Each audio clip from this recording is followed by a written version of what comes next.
Bom dia a todos. Primeiro, quero agradecer o convite do pessoal da Odonto aí, da Valesca, principalmente, para participar aí com vocês, apesar de a gente não poder estar presencialmente, porque a gente teve uma situação aí de um choque de reuniões.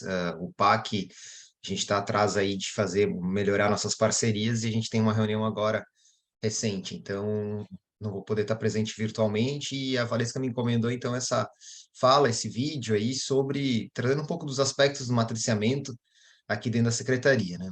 Bom, eu acho que, antes de mais nada, trazer, né, que a gente conhece, né, sobre o matriciamento já há muito tempo, né? Tipo, na medicina, a gente costuma brincar que desde a descoberta do telégrafo, já na época da Marinha Mercantil, se fazia matriciamento, né? Quando eu tinha situações em que um profissional que não tinha uma expertise, ou tinha alguma dúvida em relação ao manejo de uma situação, por exemplo, embarcado num navio lá da Marinha, ele discutia casos, alguma situação, por telefone, principalmente, né, brincando no telégrafo, com médicos que estivessem no continente, para poder manejar melhor aquele paciente.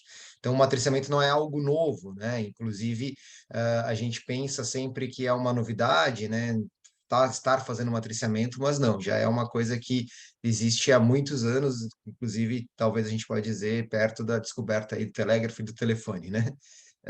Aqui em Florianópolis, as experiências de matriciamento, a gente existe também há muitos anos, elas inicialmente que mais conhecidas eram aqueles espaços junto às equipes multiprofissionais, as equipes de atenção primária, ou mesmo espaços entre a equipe de atenção básica e a equipe de saúde bucal, presenciais, onde seja numa reunião, seja num espaço específico, se discute entre colegas a troca de experiência, né, essa colaboração interprofissional, de como manejar melhor uma situação. E ele tem um objetivo que passa tanto por qualificar a assistência ao paciente, no sentido de que, na medida em que eu tenho a possibilidade de ter uma opinião e uma visão baseada em evidências, né, que é isso que a gente vai falar também um pouco, mas uma visão do colega especialista, no caso de um médico de atenção primária, ou mesmo entre especialistas, ou no caso entre profissões de diferentes profissões, como médico, enfermeiro, dentista, dentista médico. Isso visa, com certeza, buscar a qualificação daquela prestação de serviço, daquele atendimento ao paciente. Visto que, diferente da gente simplesmente, às vezes, que frente a uma dúvida clínica, o profissional tende a fazer um encaminhamento ou tomar uma conduta que não necessariamente é baseada na melhor evidência ou na melhor conduta a ser tomada naquele momento, a gente para um pouco e, antes de tomar essa atitude, a gente busca o conhecimento, e muitas vezes essa busca de conhecimento não é só no estudo imediato, nas ferramentas que a gente tem, né? Hoje, por exemplo, Floripa tem o BMJ Best Press, mas também a gente poder conversar e discutir o caso com algum colega, seja da mesma área profissional, entre médicos, seja de áreas diferentes e profissões diferentes, por exemplo, né?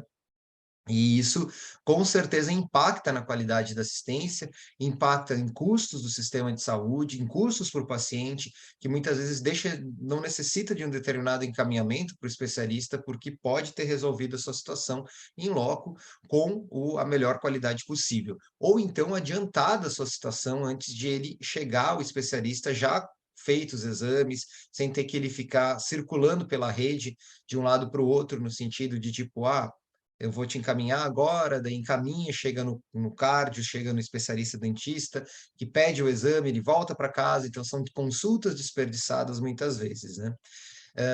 As experiências de matriciamento virtuais começaram principalmente aqui em Floripa na 2016, 2017, se eu não me engano, com a experiência do matriciamento da endocrinologia por e-mail. Então, na época também a gente discutia muito, assim, o absurdo, na minha visão, das equipes de saúde da família não terem um e-mail, basicamente, para conversa com a população, né? Ou mesmo para troca institucional. Então, a gente teve uma normativa que tornou obrigatório que as equipes tivessem e-mails oficiais, e a partir disso, que as especialidades também tivessem e-mails, e com isso a gente começou esse processo de matriciamento inicialmente por e-mail, essa troca aí entre o profissional solicitante e o matriciador, que é, digamos, o clássico que a gente tem feito aqui em Floripa, onde a gente conversa com o especialista, organiza esse processo de matriciamento, a equipe tem o seu e-mail e é orientado que ela use o e-mail oficial sempre, nunca o e-mail pessoal, para fazer essa troca. E se começou isso então com a endócrino, e é o que a gente tem hoje relacionado ao e-mail na maioria das especialidades, inclusive na odontologia, onde o profissional usando o seu, frente a uma dúvida clínica, frente a uma necessidade de tirar, de encaminhar ou não um paciente, ou mesmo uma dúvida pontual, não necessariamente ligada a um paciente, buscando também um outro aspecto do matriciamento, que é a educação permanente, a educação continuada, ele possa, então, através dessa ferramenta, escrever ali a sua dúvida, e aí também é um aprendizado, né, de como o profissional que está solicitando, ele deve fazer essa solicitação, porque isso também é um pouco semelhante ao que a gente conversa com os residentes, com os estudantes, né, como que ele passa o caso, né? Então, é um aprendizado nisso também. A gente sabe que muitas vezes ainda a gente tem muito a amadurecer na rede, tanto na solicitação como nas respostas. Então, na solicitação, a recomendação sempre foi evitar, né, identificar o paciente de uma forma mais explícita, né? Então, colocar ali o cartão nacional do SUS, o CPF, as iniciais, né? E descrever a situação clínica da melhor maneira possível, fazendo objetivamente uma pergunta, né? Então, a gente imagina que o solicitante do matriciamento, né, o profissional solicitante, ele vai entrar no prontuário do paciente em determinado momento, ou na frente do paciente, ele vai dizer, olha, eu vou discutir seu caso com o especialista para a gente ver a melhor conduta a ser tomada, e ali mesmo ele vai fazer aquele momento, fazer um e-mail objetivo com uma pergunta, trazendo um caso específico para o matriciador, utilizando essa ferramenta aí do e-mail da equipe. A gente orienta também que o profissional ele não faça mais de uma solicitação de matriciamento de diferentes pacientes por e-mail, porque isso também facilita, né, a resposta, então o ideal é que seja um caso por e-mail, uma dúvida por e-mail, ou, claro, às vezes uma dúvidas pontuais, ele pode até fazer um pouco mais de perguntas, não necessariamente vinculadas a um paciente, por exemplo, né? E que ele encaminhe isso, e ele tem um tempo, né, que ele sabe de resposta que vai ter disso. No registro do prontuário eletrônico, esse profissional solicitante apenas coloque, né, estou solicitando ou vou discutir o caso com o apoio matricial, ou mesmo não precisa registrar, né? Porque também a gente é um outro amadurecimento da rede. O profissional solicitante, ele sempre é o responsável pela conduta, né? E às vezes a gente observa algumas situações do modo como é escrito, como se, não, o tal matriciador orientou fazer isso. Na verdade, quando você tem uma dúvida e consulta um livro, você não escreve, né? Tal livro mandou fazer isso aqui. Não, na verdade, eu fui lá, tirei minha dúvida e tomei a conduta com base no meu julgamento clínico também, né? Então, essa é uma coisa também de um amadurecimento da rede. Então, o profissional solicitante, através do e-mail, né, nessa experiência que a gente vem tendo aqui, ele encaminha esse e-mail para um matriciador, que é um matriciador da própria rede, né? A gente tem apoios matriciais, ferramentas, outras do Estado, pelo Telesaúde, por exemplo. A gente tem o Telesaúde Rio Grande do Sul, pelo 0800, né, que inclusive tem também matriciamento para odontologia, não sei se vocês conhecem, é bem interessante, acho que é interessante conhecer esse 0800 do Telesaúde Rio Grande do Sul, que também é uma alternativa aí, que tem também alguma possibilidade de troca, mas aqui a gente tem também esse envolvimento, né, que também é um outro eixo, digamos assim, dessa ferramenta de apoio matricial na secretaria, que além da qualificação do paciente, melhor do custo-efetividade do sistema, educação permanente dos profissionais e continuada dos profissionais de saúde, é também a aproximação que a gente tem, então, entre a atenção primária e a atenção especializada, o especialista e o médico, o enfermeiro, o odontólogo, da ponta das equipes de atenção primária, né? Por isso que a gente procura, então, fazer esse matriciamento usando os recursos da rede, os nossos próprios profissionais.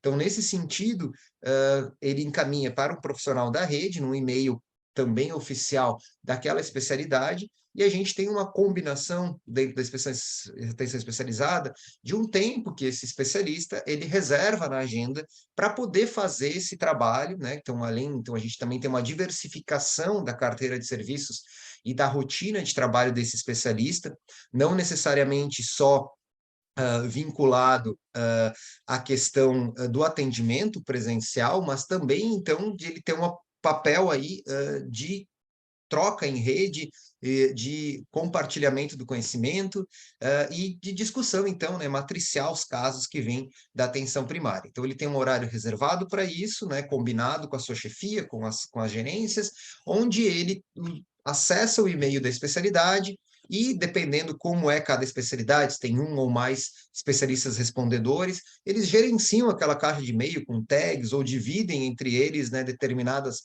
regiões geográficas, equipes, centros de saúde, dependendo da configuração de cada serviço de apoio matricial que a gente vai ter.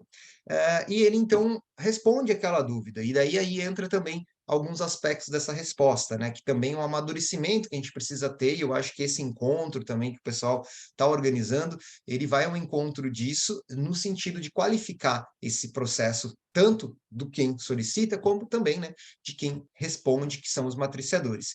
E nesse sentido aí, ele tem um passo a passo aí que ele abre o e-mail, ele vê o e-mail que talvez é mais urgente, se tem alguma combinação de como ver isso, se o profissional solicita mais urgência, o que veio primeiro, né? E ele então vai abrir aquele e-mail, vai ter um primeiro olhar ali, ver se aquele e-mail está bem escrito, né? Como a gente comentou, né? Se é possível responder a dúvida, que, como eu falei, vai da maturidade do profissional que está, né, solicitando aquela dúvida, aquele apoio matricial. Nesse sentido, muitas vezes, o profissional especialista, que vai ser o matriciador, ele abre o e-mail e ele encontra lá uma dúvida que não, uma pergunta que não, ele não consegue responder, seja por falta de dados clínicos, seja por questões assim que às vezes, infelizmente, a gente tem profissional que coloca assim, é tal exame, o que eu faço? Né? A gente não vai responder isso, né? A gente vai simplesmente responder esse e-mail colocando, olha, preciso de mais dados clínicos, qual a pergunta, por favor, né? Um pouquinho mais de detalhamento. Como às vezes vem um e-mail com várias perguntas, várias questões, você pode direcionar, olha, por favor, preciso de um e-mail para cada pergunta, que são as regras, né, que a gente vai tendo e que aí a gente precisa cada vez mais aprimorar nossos manuais e nossos treinamentos na rede. Então, a partir daquela dúvida também, ele vai, digamos que está tudo certo, é aquela dúvida que ele vai tentar responder, ele entra muitas vezes no prontuário do paciente, pode ser necessária uma revisão ou não, e ele também vai aí começar a responder. E essa resposta, ela não deve ser, a gente deve pensar sempre, né, que a gente está trabalhando com questões de tradução do conhecimento, né? Então, na tradução do conhecimento, a gente vai ter sempre a melhor evidência para tornar ela a aplicabilidade prática dela. Então, a melhor evidência, a gente sabe que nas pirâmides da evidência, ela está principalmente no que a gente chama de aquelas bases de dados que fazem síntese de evidência. Na medicina, e a gente tem discutido muito com a galera que está montando o futuro aí, PAC Odonto, aí nessa parceria que a gente está construindo aí com a África do Sul também, e a OMS, que as principais bases, pelo menos dentro da medicina, que também vão servir ao odonto, e a gente precisa conhecer também cada vez mais quais são as bases de evidências, de síntese de evidências da odonto, são as três principais ferramentas que a gente tem hoje e que uma delas a gente tem disponível gratuitamente na rede, que eu acredito e entendo que sempre o matriciador deve consultar essa ferramenta, ver se nessa ferramenta tem alguma resposta também. Então, o que é o BMJ Best Practice, acessível pela rede, de qualquer computador da rede, sem necessidade da gente logar ou fazer um login e senha. E a gente disponibilizou também, depois se tiver qualquer dúvida, a Valesca pode ajudar e discutir com a gente, também uma senha para que, através do e-mail dos matriciamentos, a gente consiga acessar, essa pessoa consiga acessar de casa ou de fora da rede da prefeitura também essa ferramenta que é o BMJ Best Practice, onde ele vai colocar lá determinada situação clínica e tem todas as condutas baseadas na última evidência. Além dessas conhecidas da prática, são o UpToDate, e o Dynamed, são duas outras ferramentas daí que infelizmente estão só em inglês, mas que também são ótimas e são muitas vezes agregam algum conhecimento ou não em relação ao BMJ Best Practice. Fora isso, também há uma literatura própria, né, dos dentistas, né, como de cada especialidade, mas que esse profissional matriciador ele também precisa ter esse olhar do que realmente é aquilo que é baseado em evidência, né, aquele artigo, aquele livro, ou o que realmente é de uma evidência de melhor qualidade. Então, dentro dessa pirâmide de evidência, onde a gente tem o topo ali, a síntese da evidência, também em relação aos artigos individuais, a gente vai encontrar formas de fazer, digamos, de sintetizar o conhecimento, que são as revisões sistemáticas, né? São digamos assim, aquilo que sintetiza as melhores evidências. Então, a gente vai sempre buscar artigos que utilizaram de metodologias que fazem revisões e que fazem revisões que realmente tragam uma síntese da melhor evidência e mais recente evidência. Nisso tem plataformas também que acredito que é importante que vocês conheçam, que é a plataforma Cochrane. A Cochrane, ela se dedica a isso, ela se dedica a responder perguntas relacionadas à prática clínica. Então, eu vou ter perguntas, por exemplo, assim, realmente colocar flúor na água tem impacto? Então, vou encontrar a revisão sistemática lá da Cochrane dizendo tem ou não tem. O que tipo de... Uma dúvida que a gente tem discutido na Odonto, né? Há algum anti-inflamatório que realmente é melhor eu dar para uma pessoa que tem uma disfunção temporomandibular, uma disfunção da TM, ou o animesolida, ibuprofeno que a gente tem na rede é suficiente, né? Então, são dúvidas que a gente vai buscar muitas vezes nessa revisão de evidências. E é importante a gente ter esse olhar, porque, digamos, apesar de a gente não desconsiderar, porque muitas vezes a gente tem a falta da evidência, não quer dizer que não que esteja errado, mas não há evidência, não foi construída evidência para aquela pergunta, a gente vai usar dentro da escala das evidências, de que a menor, digamos, a menos com a melhor qualificação é a opinião do especialista. Muitas vezes vocês vão dar a opinião do especialista, mas a gente tem que pensar que a gente precisa passar por todas as etapas. Será que a gente tem alguma coisa no Best Press? Será que a gente tem revisões sistemáticas? Será que a gente tem revisões Cochrane, né? E a gente vai ter que ter um outro olhar, talvez, e que daí aí parte dessa futura aí, digamos, capacitação e educação continuada dos matriciadores, é ter uma visão crítica dos artigos. A gente é muito influenciado também, a literatura científica, por conflitos de interesse. Então, esse artigo que eu estou referenciando, ele tem conflitos de interesse? Ele é patrocinado pela indústria? A indústria chega e me diz assim, não, realmente, para ATM é cetoprofeno. Mas por que cetoprofeno? Nimesulida não funciona? Ibuprofeno não funciona? Não, mas digamos assim, a indústria farmacêutica que é responsável pelo cetoprofeno, ela fez vários estudos e mostrou que o cetoprofeno é melhor. Será que não há um conflito de interesse nisso? Será que isso sustenta quando essa pesquisa é replicada por instituições mais independentes? Então, também é um olhar que a gente tem que ter, né? E a gente sabe que a indústria farmacêutica, muitas vezes, ela é a nossa amiga, mas também pode ser a nossa inimiga, digamos assim, né? Ela também pode trazer dano, muitas vezes, quando não há digamos, uma sinceridade científica nos seus dados, né? Então, a gente também tem que ter esse olhar, né? Então, que evidência eu estou revisando, que resposta eu estou dando, ela é com base apenas no meu conhecimento? Eu já me questionei se aquilo realmente é necessário para o paciente, se aquilo realmente é a melhor evidência, se aquele antibiótico para o tratamento de uma infecção secundária em mucosa é o ideal, eu preciso fazer determinada profilaxia antibiótica. A gente sabe que muitas vezes não tem muito disso e às vezes tem evidências que nem sempre são indicadas para todos os pacientes. Será que eu preciso manter essa conduta que eu faço? Então, também fazer o matriciamento é um desafio para o matriciador, que se coloca à frente a sua prática, e ele digamos assim, há um tensionamento para que ele sempre se questione e busque a melhor evidência, porque muitas vezes o que ele está fazendo, talvez quando ele revisa, ele vai ver que aquilo mudou já, que a evidência é diferente, ou que existem outros procedimentos, outros medicamentos, outros exames que se encaixam melhor para aquela situação clínica. Então, nessa resposta também, ela deve ser estruturada com base na literatura e também explicitado quando a gente não encontra essa literatura. Então, a melhor resposta talvez passaria por isso. Olha, a melhor evidência encontrada na BMJ Best Practice, esse é o link, se você quiser ver, ou esse é o trechinho ali de 3, 4 frases que fala sobre, dá a resposta sobre a tua dúvida, que se encontra lá no Best Practice, se encontra em tal local,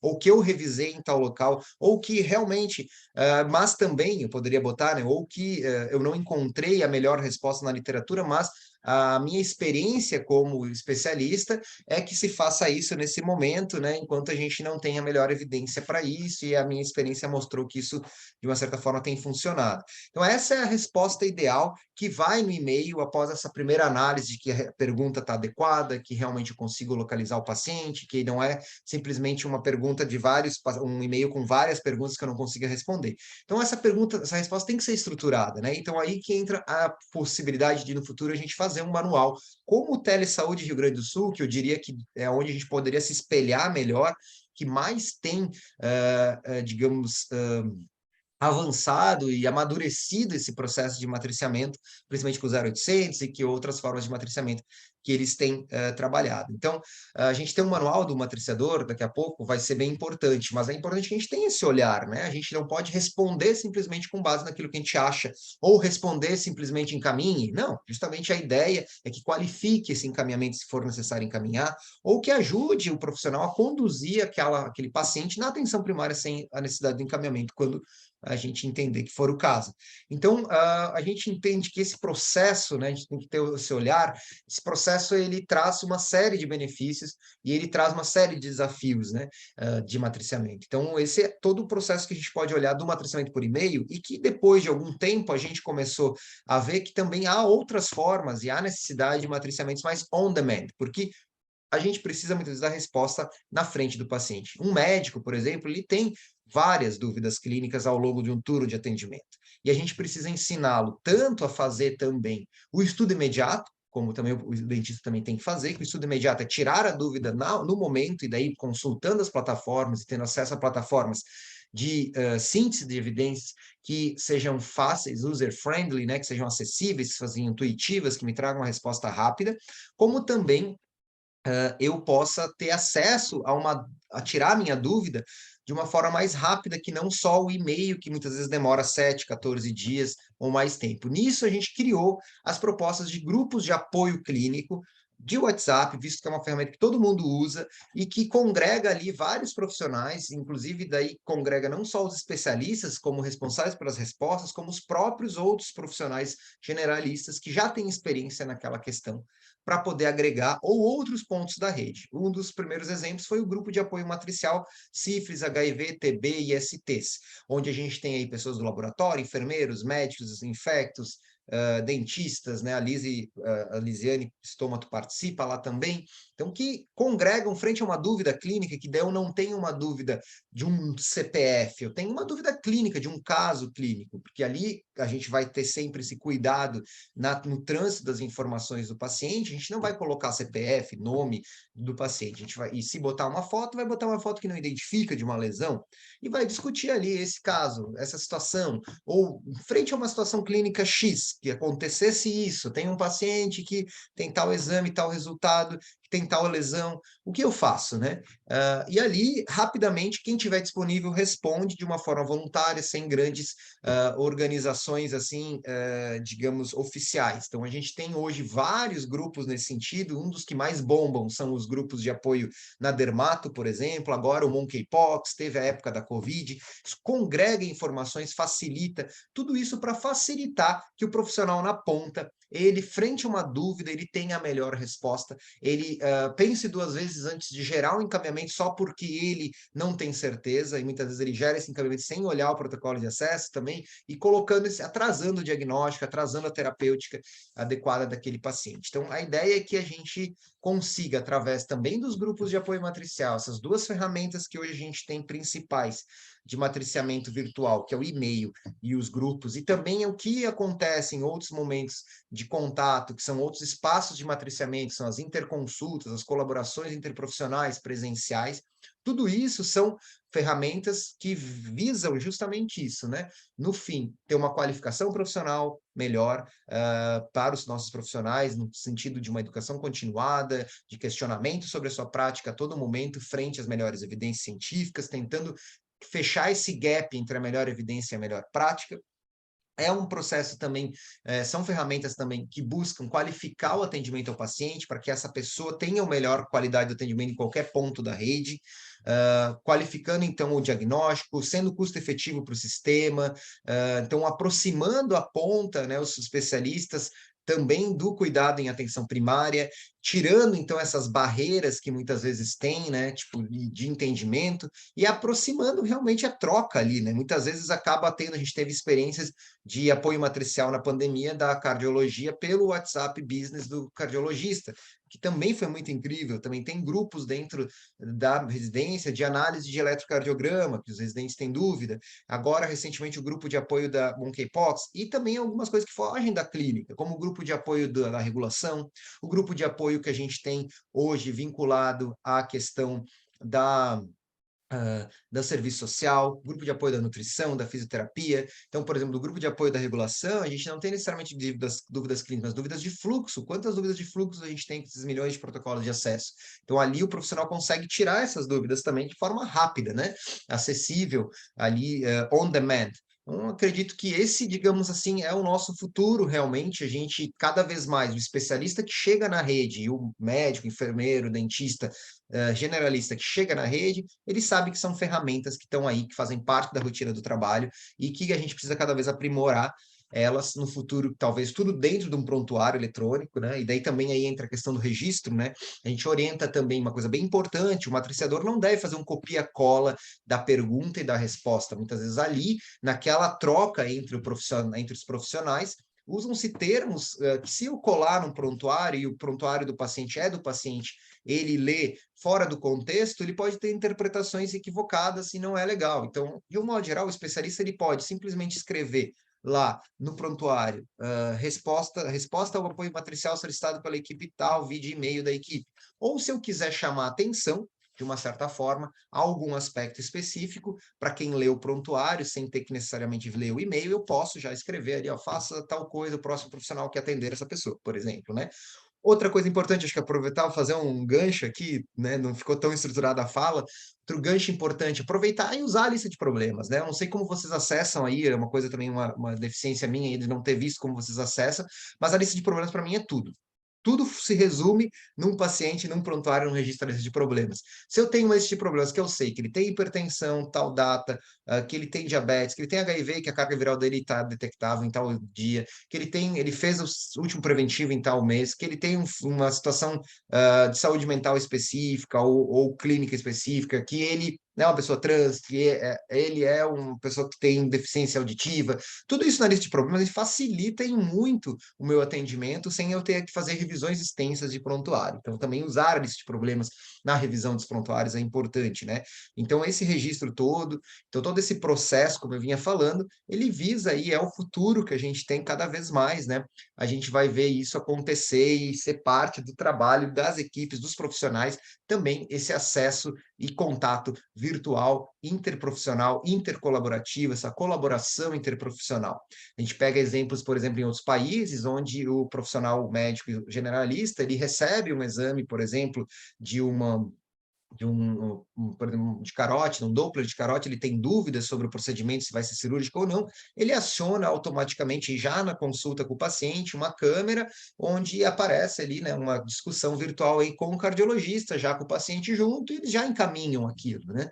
Então, a gente hoje pensar naquele modelo antigo, que eu estou lá frente ao paciente, lá na atenção primária, trabalhando e gerando encaminhamentos simplesmente, muitas vezes encaminhamentos sem protocolos de acesso, simplesmente porque eu estou com dúvida, eu não me puxei, né, digamos assim, para resolver o problema da pessoa, isso é passado, isso é uma coisa que não é a excelência que a gente quer. A gente quer profissionais comprometidos com o cuidado do paciente, seja na atenção primária, seja na especializada, seja em toda a rede, seja em todas as funções que ele tem. E, digamos assim, os apoios matriciais vêm para isso, e eu acho que esses seminários cada vez mais vão ser importantes para que a gente consiga aí qualificar tanto o matriciador como os que fazem matriciamento. Espero que esse seja um espaço que a gente dê continuidade, que a gente cada vez mais melhore a nossa assistência, e isso cria também esse tensionamento criativo e produtivo da melhor evidência que o especialista esteja usando, também tirando o profissional da sua situação mais confortável, tanto na atenção primária como na especializada, buscando que ele se especialize, melhore a sua clínica, busque mais o conhecimento e, com isso, contribua para um sistema de saúde melhor, um sistema público melhor, mais eficiente, e a gente agilize, né, os diagnósticos, agilize o cuidado necessário daquele paciente, e muitas vezes qualifique o encaminhamento, se for necessário, o encaminhamento presencial quando isso acontecer. Então, acho que essa é a minha mensagem que eu queria passar para vocês, agradecer mais uma vez o convite. Infelizmente, não pude estar com vocês, acho que essa fala aí, a ideia é que contribua aí para reflexões junto amanhã de hoje. Um abraço a todos, um bom dia.